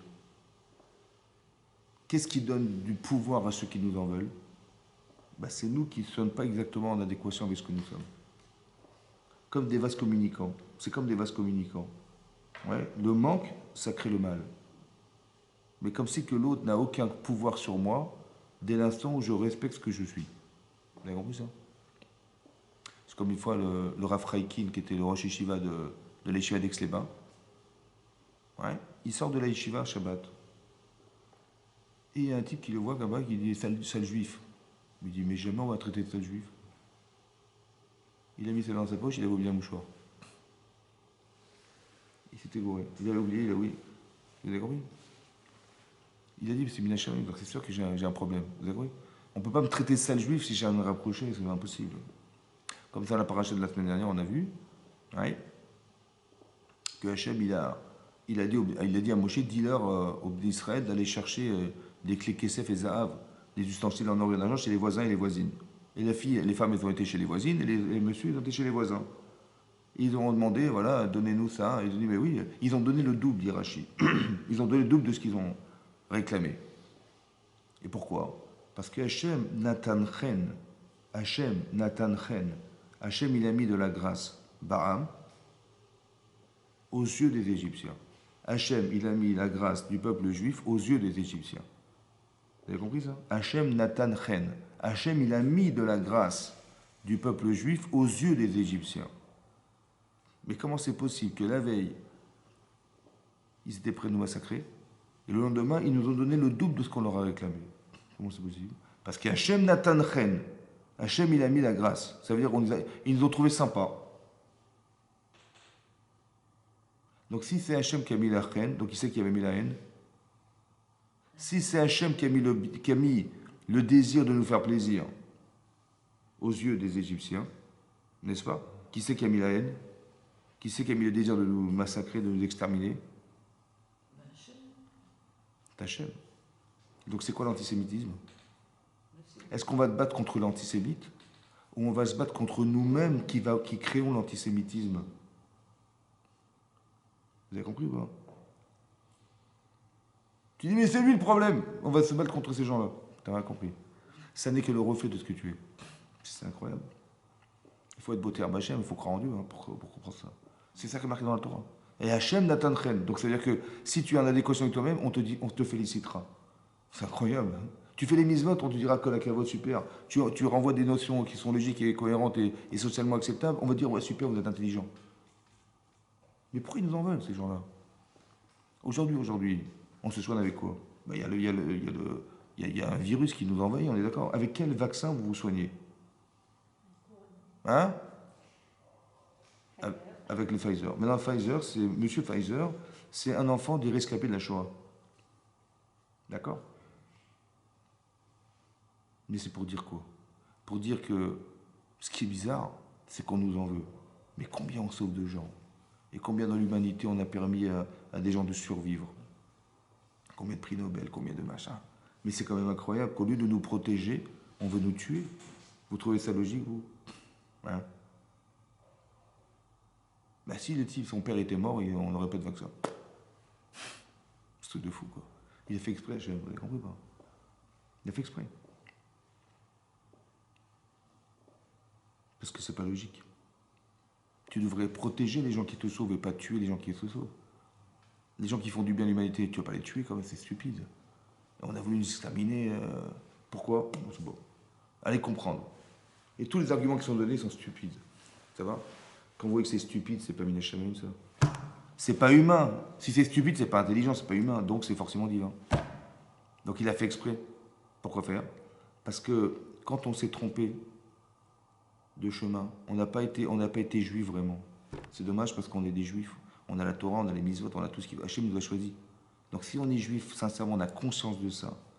Qu'est-ce qu'on a besoin de rentrer dans les bêtises de ne pas manger caché, de fréquenter, de se marier avec des gens qui ne sont pas juifs, qui sont rentrés là-dedans? Tu vas perdre ton judaïsme. Tu vas perdre ce qu'on te donne.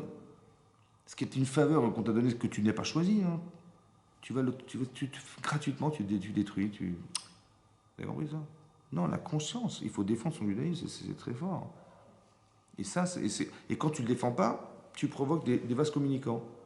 Tu vois, ce que tu aurais dû haïr de ce que tu as choisi, on va te montrer que tu aurais dû l'haïr. Alors on va te traiter de ce que tu ne devrais pas haïr. Et si tu en continues à t'entêter, ben, tu vas voir que ça disparaît. C'est effroyable. Mais à l'inverse, quand tu respectes ce que tu veux, au contraire, on devrait dire merci de nous avoir permis ça. Et à chaque fois, on est dans une critique incroyable. À chaque fois, on est des provocateurs de critiques permanentes. C'est pas normal. Vous avez compris? Et donc ça veut dire que c'est Minashamayim. Ça veut dire qu'on a la Torah, on sait ce qu'on doit faire. Vous avez compris? La manne est là pour nous rappeler ce qu'on doit être dans la vie. Ça va? On doit avoir confiance en Hachem. On doit savoir qu'on a été choisi par Hachem. On doit savoir qu'on est le peuple un peu choisi. Mais pourquoi faire? C'est pas pour dire on est les meilleurs. Ça n'a pas de sens. C'est-à-dire que chacun joue son rôle. Voilà. Vous avez compris? C'est comme dans une entreprise. Chacun a un rôle à jouer. Mais on ne va pas remplacer les rôles. Ça n'a pas de sens. Le chef d'entreprise, il va remplacer la secrétaire. C'est n'importe quoi. Non, chacun joue un rôle. Donc chacun joue un rôle. Mais le rôle est essentiel. Sans l'un et sans l'autre, la société ne peut pas fonctionner. C'est pareil. Le monde ne peut pas se réaliser si les nations ne font pas ce qu'ils doivent faire. Ils ont 7 millions de noirs et nous, on a d'autres mitzvot. Mais c'est pas contradictoire. Et c'est dommage de vouloir dire, ben non, mais moi je préfère être dans le monde de l'autre. Ou l'autre dit, non, moi je vais être dans le monde de toi. Non, tu n'es tu n'es pas fait pour l'un et l'autre tu n'es pas fait pour l'autre. Donc c'est dommage, conservons chacun ce que nous savons, d'être de soi, et respectons ce que nous sommes, c'est ça. Tu vois? C'est marqué, un non-juif qui pratique Shabbat, il est Chayav Mita. Il est condamné à mort, Mina Shamayim. Pourquoi? Parce que c'est pas pour toi. Parce que le Shabbat, c'est pas simplement la Dafina, la Pkaïla. Le Shabbat, c'est d'arriver à comprendre que Hachem, il se trouve dans l'espace du Shabbat. La création du monde, c'est quoi la création du monde? Ben, c'est qu'Hachem, il a créé un espace dans lequel nous existons. Un espace. Il ne va pas créer plus que ce qu'il est, puisqu'il est tout déjà. Par contre, il va créer un espace vide, entre guillemets vide, pour pouvoir faire que le monde dans lequel nous vivons puisse exister. Ça va? C'est comme vous faites un cadeau à quelqu'un. Vous faites abstraction de vos intérêts personnels, parce que cet argent, vous aurez dû le conserver. Je fais abstraction d'eux, donc je donne cet argent et je vais proposer ce cadeau à ma femme, à mes amis. Mais qu'est-ce que j'ai fait dans mon cœur? J'ai fait un vide pour moi et j'ai laissé un plein pour l'autre. Ce vide-là, c'est l'univers. Ce que vous voyez, l'univers, là, c'est l'expression de l'amour qu'il a pour nous, Hachem. C'est ça le vide. Il s'est vidé combien de jours? 6 jours. Le 7e, il a stoppé. Vaishbot bayom hashevi melarto hasharasa. Vaishbot en hébreu, ça veut dire que c'est reposé. Il s'est stoppé. Ça veut dire qu'il a stoppé de créer, il a stoppé de se vider. Quand? Le Shabbat. Donc le Shabbat, il est là. Vous avez compris ou pas? Il est plus là le Shabbat que le reste de la semaine. Il est plus là, ça veut dire quoi? Il n'est pas là. Quand on sort dehors, on ne dit pas Dieu existe. Tu vois le soleil, tu dis bah oui, Dieu existe. Tu vois les arbres, tu dis bah, Dieu existe. Non, tu dis rien du tout. Ça va? Mais pourquoi? Parce qu'il s'est retiré. Tout le travail, c'est d'arriver à creuser et à se rendre compte que derrière ce que tu vois, il y a Hachem. Et c'est de rejoindre en vérité l'espace vide. L'espace plein, pardon. L'espace plein, c'est Shabbat. L'espace plein, c'est avant la création du monde, c'était Shabbat. Parce que c'est lui, vous comprenez? Shabbat, c'est lui. Donc c'est ça. Donc cette conception, elle nous concerne. C'est nous qui avons la mitzvah de faire le Shabbat. C'est pour ça que Moshe Rabbeinu, il a été voir Paro, il a dit, mais écoute, il faut leur donner un jour de repos. Shabbat. Oui. Là, je vois ça qui est marqué. La manne, il ne va pas tomber de manne Shabbat. Ça veut dire que tu vas comprendre que toute la bracha de la semaine, elle est à la mesure du Shabbat. Pourquoi? La bracha, c'est tout ce que tu vas bénir, tout ça, elle va dépendre du Shabbat. Parce que l'essentiel, c'était Shabbat. Alors on va te permettre de te donner pour que tu arrives à ce jour-là. Mais ce jour-là, il faut que toi, à la différence, Hachem, il s'est, entre guillemets, retiré pour que tu existes. C'est ça qu'il a fait Hachem, oui. Et bien toi, tu vas t'arrêter pour lui. Vous avez compris? Un jour, tu dis, donne-moi un jour. Tu t'arrêtes complètement et tu fais n'importe quelle bracha, tu es condamné. Pourquoi? Il faut que tu saches faire abstraction de toi pour. C'est pareil, tu as des yetzira, tu as des envies d'autres choses. Essaie de te retenir pour. C'est ce qu'il a fait Hachem. Il s'est retiré pour toi. Alors toi, retire-toi pour lui. Ouais. Retire-toi, ça veut dire retire tes intérêts, retire tes pulsions, contiens-toi. Mais pour ça, il faut une conscience. Pour dire, je ne vais pas faire ça, je vais faire quoi? Bah, je vais garder mes mitzvot, je vais conserver mon judaïsme, je vais marier avec une femme juive, avec un homme juif, voilà, je vais dans la Torah. Mais le monde est tellement contraire. Alors il faut que tu fasses abstraction, mais il faut cette conscience pour dire non. C'est ça la conscience. Il faut une conscience d'être juif et juif pour dire non au reste. C'est ça. C'est ça que tu vas nourrir, c'est ça que tu vas construire. Cette conscience-là. Parce que si tu flanches, c'est que tu dis, bon, ben, c'est pas important, ou du moins, cette conscience n'est pas assez grande, elle n'est pas assez nourrie, elle n'est pas assez forte pour que tu puisses te dire, on est, on est comme tout le monde. Oui. Vous avez compris? Non. Il faut qu'on soit fort, c'est ça. Et ce principe-là, il est marqué dans la manne. C'est ça qui est marqué ici dans la manne. Arriver à comprendre que derrière Hachem se trouve. Ça va? Et donc tu vas savoir que, tu vois, tu vas garder pour le lendemain? Non, ça va pourrir. Tu veux aller chercher de la manne Shabbat? Il n'y en aura pas de manne Shabbat. Pourquoi il n'y en aura pas? Parce que ce Shabbat, ce jour-là, il est consacré, il est déjà prévu que tu vas te nourrir sans rien faire. Parce que ce moment-là, il est précieux pour Hachem. Autant que toi, tu dois savoir que ton temps, il est précieux. Qu'est-ce que tu fais de ton temps? Quand tu n'as rien à faire, qu'est-ce que tu fais? Quand est-ce que tu vois quelqu'un, il est concerné par le monde futur? Mais qu'est-ce que tu fais quand tu n'as rien à faire? Mais dis-moi que j'ai rien à faire, ben, je vois la télé, j'ai la vidéo, j'ai machin. Et c'est là qu'on voit est-ce que tu es dans le monde futur ou dans le monde. Mais là, tu dis, mais j'ai pas le temps d'étudier. Donc, au moins, quand j'ai le temps, je me consacre à autre chose, tu vois. Ou je m'occupe des enfants, je m'occupe, voilà, je fais des mises votes. Essaie de savoir un petit peu, regarde un petit peu les 113 minutes et vois ce qui te concerne dans les mises votes.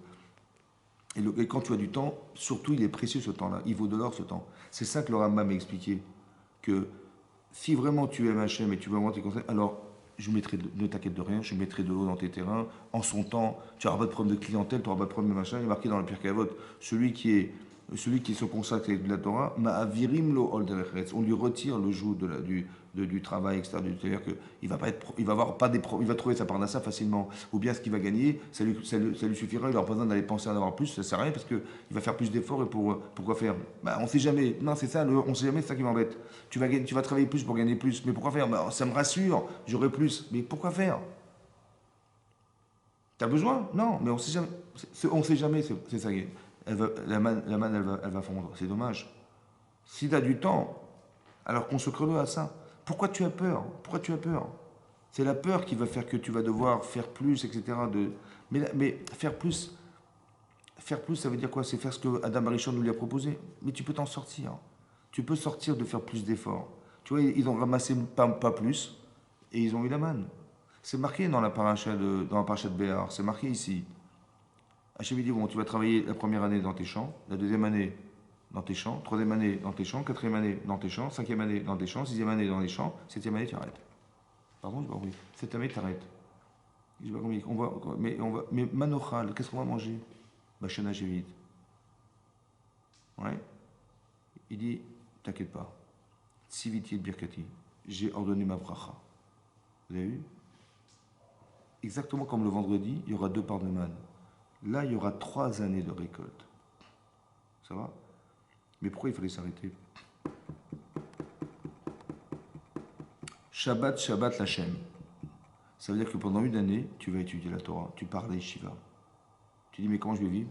T'inquiète pas. La 6e année, il y aura 3 parts. Il y aura 3 années de récolte. La 6e, la 7e et la 8e. Ça veut dire qu'il y aura la 7e année, il y aura la 6e année, tu vois, complète, d'accord, de Pessah jusqu'à Rosh Hashanah. Après, bah, la 7e, tu vas rien faire, tu vas laisser les gens rentrer chez toi, tu vas Bitachon, ça veut dire que tu dois avoir confiance en Hachem. Mais ça, il faut que tu comprennes que cette année, elle t'a été libérée dans ton intérêt. Tu vas partir à la yeshiva, au séminaire pendant 1 an. 1 an d'études, sans préoccupation d'autre chose. Bon, tu as étudié pendant 1 an, donc tu as pris goût à l'étude, tu as pris goût à la connaissance des misotes, tu as pris goût à tes rabbinim, tu as pris goût à tout ça, tu as pris goût. Maintenant, la 7e année, bon, tu as étudié, super. Après la 8e année, bah, tu retrouves au boulot. Et tu dis, attends, mais je ne vais pas faire 8 heures, c'est pas possible, il faut du temps. Et donc la 8e, 9e, 10e, 11e, 12e année, je vais consacrer plus de temps à mes mitzvot. D'accord? Maintenant, la 14e année, j'arrive, super. Donc la 13e année, j'ai une double récolte. Je retourne à l'Yeshiva, je retourne étudier à Torah toute l'année. Je vais étudier à Torah toute l'année. Ça va? Après, vous pensez bien que la 15e année ne sera jamais comme la 13e ou dans la 12e, etc. Vous avez compris? Il va se passer 50 ans. 7 fois 7. Et la 50e année, c'est le jubilé. Ça veut dire que j'ai consacré 7 fois dans ma vie une année entière d'études de la Torah. Mais comment j'ai fait? Parce que j'avais confiance. On m'a donné du temps. La parnassa, c'est de libérer du temps. La bracha, on dit la bracha, le temps c'est de l'argent. C'est vrai. Mais moi, c'est l'inverse que je pense. C'est que il faut que tu comprennes que c'est plus que de l'argent. Parce que l'argent, c'est pour vivre, c'est un moyen. Mais la Torah, c'est pour survivre, pour arriver au monde futur. Donc il faut que tu te consacres à ça, c'est obligatoire. Alors tu vas dire à Hachem, écoute, j'ai pas le temps, donne-moi du temps. Et pour que j'ai du temps, il faut que j'ai une parnassa qui corresponde à ce que je veux. Alors il dit, mais si tu veux, bien sûr que je te donne. Combien on perd de temps dans la vie? Ça va? La Gemara dans Arechin d'Afkaf, elle dit là-bas, la Gemara elle dit dans Arechin, elle dit, c'est quoi le minimum des souffrances? Ben, c'est de dire, bah, tiens, je vais chercher les 3 pièces de monnaie que j'ai dans la poche droite. Ah, finalement, il n'y en avait que 2. Mince, elle était dans la poche gauche, dans la 3e. C'est bidon,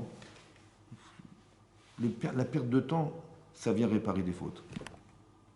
C'est pas normal que tu n'aies pas trouvé les 3 pièces dans ta poche droite. C'est pas normal. Ah, t'as dû chercher la poche gauche. La Gemara, c'est le minimum des souffrances. Bidon. Mais pourquoi? Parce que tu perds ton temps, parce que tu n'es pas efficace, parce que ça, c'est ça la faute. La faute, c'est que tu sais pas où tu mets tes affaires, tu es tête en l'air, tu es machin, vous avez compris? Et donc on te montre. Mais c'est le minimum. Ça veut dire que quand il arrive quelque chose d'anormal, c'est révélateur d'une défaillance. Ça va? Donc si c'est pas normal, la Gemara dit dans Megillah, la Gemara dit là-bas, Yagata ou Matsata ta'amin. Dans l'étude de la Torah, si tu as fait des efforts et tu as trouvé, alors tu peux croire. Tu as fait des efforts et tu as trouvé, tu as fait des efforts d'études, tu t'es cassé la tête, tu as trouvé la réponse, alors tu peux croire. Mais si tu as fait des efforts et tu n'as pas trouvé, j'y crois pas. Si tu n'as pas fait d'efforts et tu as trouvé, j'y crois pas non plus. Tu dois passer par l'effort. Mais c'est marqué, tu fais des efforts et tu trouves. Il fallait pas dire tu trouves, il fallait tu comprends. Il fallait dire tu comprends. Tu as fait les efforts, tu as compris. Pourquoi il est marqué tu as trouvé? Parce que ce que tu as compris, tu l'as trouvé. Comme si tu as trouvé dans la rue une trouvaille. En fait, l'effort n'est qu'un moyen. Nous, on dit, mais si tu fais des efforts, c'est quand tu te casses en tête que tu vas trouver. Non, en vérité, non. Tu aurais pu trouver sans effort. Il fallait passer parce qu'Adam Arishon, il a dû subir l'effort. Mais tu peux dépasser l'effort si tu as confiance en Hachem. Vous avez compris ça? Tu n'es pas obligé de passer par la difficulté. Parce que il est passé par la difficulté à Adam Rishon, c'est parce qu'il a reconstruit ce qu'il n'avait pas atteint au niveau de la conscience qu'il avait au départ. Donc il a fallu travailler pour avoir cette conscience. Mais si tu l'as la confiance et tu l'as la conscience, tu n'as pas besoin de passer par l'effort. Tu as compris ça? Tu n'as pas besoin. Si tu as compris qu'il y a quelqu'un qui peut t'aider, tu as compris que la personne vient d'Hachem, et c'est ça qu'il espérait, qu'on crée ce lien. Tu as compris? Donc si le lien est créé, je n'ai pas besoin de passer par l'effort. Et donc, je fais ce que je dois faire. Dans le désert, ils n'avaient rien à faire que d'étudier la Torah toute la journée. Ils n'avaient rien à faire. Donc, il dit, ils ouvraient la porte, ils avaient la main par terre, il a ramassé, il rentrait à la maison, il mangeait. Et hop, vous allez étudier. Il n'y a pas besoin de faire d'efforts. Et pourquoi tu fais en effet des efforts? Parce que l'effort amène à se rendre compte que c'est difficile. Et après, je me dis, mais pourquoi c'est tellement dur? Et grâce à Dieu, voilà, j'ai réussi à faire ça malgré tout, etc. Donc, mais à un moment donné, il faut qu'on arrive à basculer sur une autre conscience. C'est qu'on n'ait pas besoin de passer par l'effort. Ça veut dire qu'on n'a pas besoin. C'est ça le bitachon. C'est comme tu dis, écoutez-moi bien. Yosef, il voit le Sarah Mashkim arriver avec le maître Échanson et le maître Panetier en prison, après 10 ans de prison. Bon. Il leur dit, mais qu'est-ce qui se passe? Vous avez l'air triste. Il dit, on a fait un cauchemar, on n'a pas de solution, on n'a pas trouvé de réponse à ce rêve. Il dit, bah, racontez-moi vos rêves. Et il raconte, voilà, il y avait 3 pieds de vigne, etc. Et puis j'ai pris la grappe, je l'ai pressée dans une coupe, je l'ai donnée à Paro. J'ai pas compris. Il dit les 3 pieds de vigne, c'est les 3 jours. Et dans 3 jours, tu vas sortir de prison et tu vas retrouver ton poste. D'accord? Mais bon, juste, écoute, je t'ai rendu service. Ok? Alors, rends-moi ce service. Quand tu iras chez voir Pharaon, tu lui diras que je suis innocent. Et j'ai été carrément kidnappé en Eretz Canaan, en pays d'Israël. Et là, je me retrouve aussi en prison, j'étais innocent. Je t'en prie, rends-moi la monnaie. Tu parleras à Pharaon en lui disant essaie de me faire sortir des prisons. Il a dû rajouter 2 ans de prison. Parce qu'il a dit Zechartani viskartani. Souviens-toi de moi et rappelle-moi auprès de Pharaon. Pourquoi 2 ans? Ça veut dire qu'il a fait une erreur. À son niveau, Yosef, il devait juste savoir que Hachem lui a dit que tu vas sortir. Juste parce qu'il a interprété le rêve. Il ne fallait pas qu'il demande à Pharaon, au maître Échanson, d'aller dire à Pharaon de le sauver. Ça va? Ça veut dire qu'il devait avoir confiance en Dieu jusque-là, monsieur Yosef. C'est-à-dire qu'il aurait dû dire merci Hachem, c'est bon. Pas dire non, non, mais attends, tu lui parleras, hein. Dommage. Vous avez compris ce que je veux dire? Pourquoi tu as fait l'effort de croire que. Hachem, il t'avait juste prévenu, quoi. Il t'a prévenu. Voilà, tu vois, ils sont arrivés, c'est bon, dans 3 jours, tu sortiras. C'est moi qui t'ai téléphoné. Et toi, tu as cru qu'il fallait demander au téléphone de rappeler à monsieur Parot de. Mais c'est qu'un téléphone. Dis, mais non, c'est pas un téléphone, c'est monsieur le maître Échanson. C'est pas le maître Échanson, c'est un coup de téléphone. Vous avez compris? Pourquoi tu as fait l'effort d'aller demander? Il fallait avoir confiance en moi. Et Parot, il t'aurait téléphoné lui-même, il t'aurait dit j'ai fait un cauchemar, ça ne vous dérange pas de venir me voir. Tu as compris ça? Ça veut dire, quand tu lui fais confiance, il n'y a pas de frontières. Parot, lui-même, il va t'appeler. Pourquoi tu as demandé au ministre? Vous avez compris ça? La confiance quand tu as confiance. Tu n'as pas besoin de passer par intermédiaire, tu n'as pas besoin de faire des efforts, parce que tu sais que tu t'es consacré. Tu sais vers quoi tu veux, dans quelle direction tu donnes ta vie. Mais non, mais j'ai envie de faire ça, j'ai envie d'avoir plus de temps pour moi, j'ai envie de plus d'étudier, j'ai envie de plus de faire des mises, j'ai pas le temps. Donc à qui je vais demander du temps? Hachem, mais comment tu vas l'avoir ce temps? Tu peux pas faire autrement, tu dois travailler. Je vais demander que je gagne ce que je gagne en moins de temps. Ou bien du moins, mais si je gagne pas plus, mais ce que je vais gagner me suffira. Tu as pris peu, tout ça s'en suffira. Ça va? Et là-bas, ils expliquent, et le client car il explique là-bas que la troisième année, la 6e année, pardon, qui nous permettait de manger la 7e année, il y a marqué 3 ans. Maintenant, il y a marqué là-bas, le Raman dit c'est 3 ans pleines. Ça veut dire que beaucoup de récoltes, parce que 3 ans, c'est le triple de récoltes que ce qu'il aurait dû recevoir. Le Kliyakar, il demande sur le Ramban, il dit, mais je ne comprends pas. Hachem, il dit, mais qu'est-ce que. Mais il dit, mais si tu penses que. Comment je vais me nourrir la 7e année? Il dit, t'inquiète pas, je te mettrai 3 ans de. La 3e année, je te mettrai. La 3e année, tu auras 3 fois plus de récoltes. Donc s'il a vu 3 fois plus de récoltes, il ne va pas s'interroger, il me dit, comment je vais faire pour manger? Mais tu as eu 3 ans de récolte. Donc tu ne poseras pas la question. Vous avez compris? La 6e année, tu veux dire, mais avec la 7e année, comment je vais manger? Dis, t'inquiète pas, j'ai préparé ma bracha, tu auras une bénédiction, ça se multipliera par 3. Donc moi, je suis la 6e année, je vois que ça se multiplie par 3. Est-ce que je vais poser à Hachem la question, mais comment je vais manger la 7e année? Mais non, tu l'as à la récolte. Comme ça, il demande le clignacard. Vous avez compris? Non? Hachem, il est dit comme ça. Tu vas travailler 1, 2, 3, 4, 5, 6. Et 7e, tu t'arrêtes. Ah, si je m'arrête, mais comment je vais manger la 7e année? Il dit, t'inquiète pas, je préparerai ma bracha. Et la 6e année, tu auras 3 ans de récolte en une année. Il va tripler ton quota de récolte. Donc, alors le client il dit, mais je ne comprends pas, mais si j'arrive la 6e année et je vois qu'elle a été multipliée par 3, c'est ça que tu as promis, n'est-ce pas? Donc je ne vais pas me poser la question de savoir comment je vais manger à la 7e. Alors il répond comme ça. En vérité, la 6e année, il y aura autant de récoltes que la première, la 2e, la 3e, la 4e, la 5e, la 6e. Pareil, le même quota de récolte. Seulement sache que ce peu que tu as, cette récolte-là, elle te durera 3 ans. Tu vas manger 100 grammes au lieu de 200 grammes, ça sera comme 200 grammes. Tu as compris? Ça veut dire que tu dis, mais j'ai pas plus que d'habitude, qu'est-ce que c'est cette histoire? Sache que ce que tu as gagné, ça te suffira pour 3 ans. Ça va? Tu as compris? C'est pareil. Tu dis, mais j'ai demandé plus de temps pour étudier et j'ai moins de parnassa. Sache que ce que tu vas gagner, ça se suffira. C'est pas possible. Si. C'est comme tu rentres dans le désert, ça suffira. Tu vois? Il n'y aura pas de fausses dépenses. Combien de fausses dépenses on peut avoir dans les médicaments, dans les PV, dans les machins, des fausses dépenses? Tu n'en auras pas. Donc tu vas économiser un dans ça, et deux, tu verras que ça va se, c'est mitbarer betormea, c'est-à-dire que tu vas manger peu, ça va t'amener les vitamines, tout ce que tu veux, les protéines que tu auras besoin sans avoir besoin de manger plus. Mais c'est miraculeux? Non, c'est pas miraculeux, c'est juste que tu crois en Dieu. C'est pas du NES, c'est pas du miracle, c'est ta conception, ça va? Tu dis c'est comme miraculeux et ça vient t'arriver? Mais je ne lui ai pas téléphoné, comment il est arrivé là? C'est miraculeux, c'est pas miraculeux, c'est ce que tu provoques. Et bien c'est pareil, ce que tu vois, c'est ce que tu as provoqué. Si tu as confiance, tu as mis ta confiance, alors Hachem, il la met là-dedans. Il la met dans ta vie, la confiance. C'est ce que tu lui donnes qui lui permet de. Vous avez compris? Et ce que tu lui enlèves qui ne permet pas. Tu ne crois pas en Dieu, alors il ne va pas pleuvoir. Mais oui, c'est comme ça. Et, oui. Et si tu crois vraiment, alors tu vas comprendre que tu vas gagner du temps. Et tu vas gagner d'avoir Hachem avec toi. Ce qui est énorme. Vous avez compris? Tout ce que tes difficultés, tu pourrais éviter parce que Hachem, il est là. Vous avez compris? Avec toi. Mais si tu l'es pas, alors c'est comme si on était dans la jungle et que si il n'y avait pas un protecteur, on serait bouffé. Ben, c'est ce qui se passe.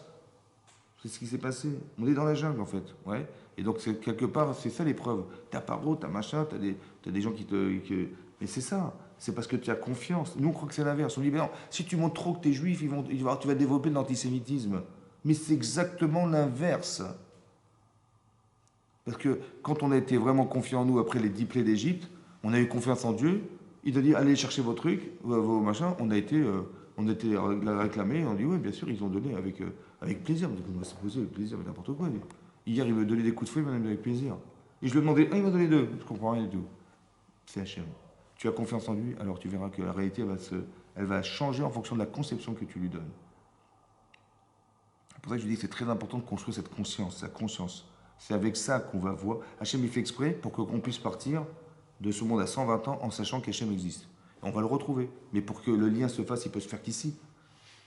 Vous avez compris? C'est ça la difficulté. La vraie problématique, c'est d'arriver à créer cette conscience sur Terre pour pouvoir un jour. On dit, on veut le Mashiach. Ben, je veux bien, mais il ne va pas venir si tu n'y crois pas. Vous avez compris? Dans le Shabbat, elle dit là-bas que quelqu'un qui décède, on lui demande trois choses.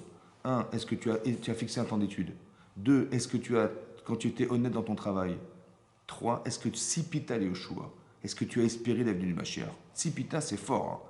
C'est pas que tu as attendu. Hein. C'est Sipita, tu as espéré fortement. Dans l'espoir que ça vienne. Ça veut dire qu'il faut créer ce désir.